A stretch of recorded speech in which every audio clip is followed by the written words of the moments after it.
Fire department emergency, what address?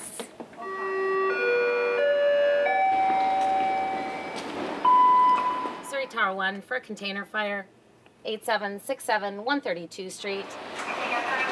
Most of our fires are kitchen fires. Having your address visible from the street is a really important thing to do so that all responders, no matter what you call, fire, police, ambulance, can easily find your house from the street. Don't have it obscured and make sure that the colors are contrasting to what the base color is on your house.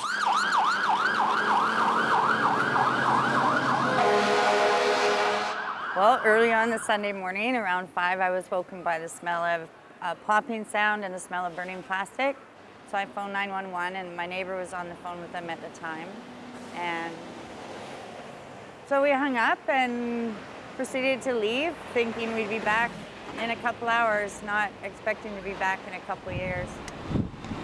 Most would say that it's safe to assume no one understands fire safety better than those who have experienced it. A recent fire in South Surrey left hundreds homeless.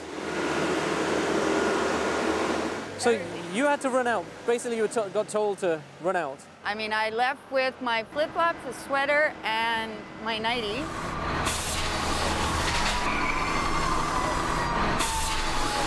Every house should have a smoke alarm. You should have a smoke alarm on every floor of your house, and they should be all connected together. So this one here, you think, okay, well, how do I test that? Now, I'm obviously a pretty tall guy. Oh! You got it. Well, close enough, right? So that's a 10-foot ceiling. People that are even handicapped can do that with a broomstick. But you can also hear there's another smoke alarm in the house. It's upstairs. It's going at the same time. So it's really important, if your house has interconnected smoke alarms, make sure they all work. So you have a smoke alarm at home? Of course, yes. And how often do you test it? Would you know how often you're supposed to? They're supposed to be tested every year, I believe, yeah.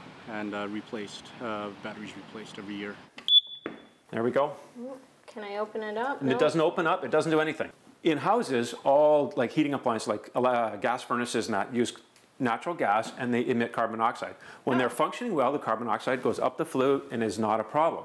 However, there have been cases where malfunctioning appliances, that's why it's important to get your furnace serviced, do all the things you're supposed to do every year, but have a carbon monoxide alarm, because this will check for carbon monoxide in your house. How many people have those in their house?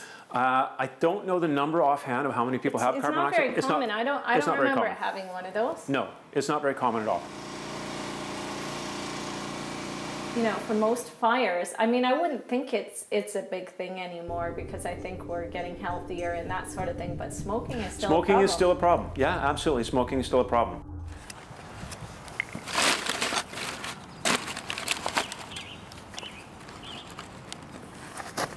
Surrey has a bylaw in place, bylaw 13480, if you need to know the number, that prohibits fires in our parks.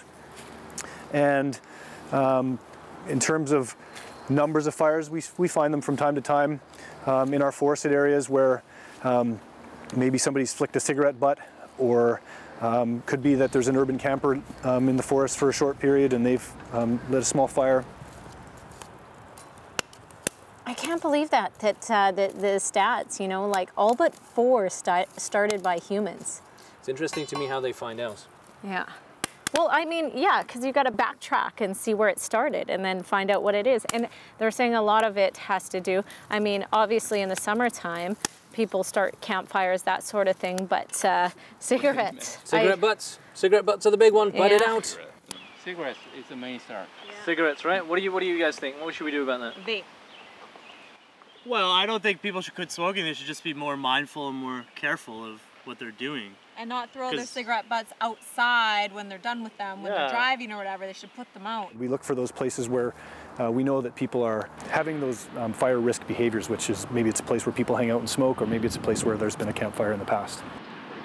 There's no burning now in the campgrounds, and how do you feel about that? Well, that's good though, because then other people, they don't burn the whole place down because they get too carried away. Makes it a bit hard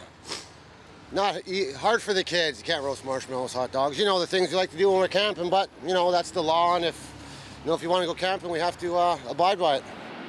Maybe once we get settled somewhere and things get settled, then it will be easier. But right now, living at my son's home, not my home, it's hard on everybody.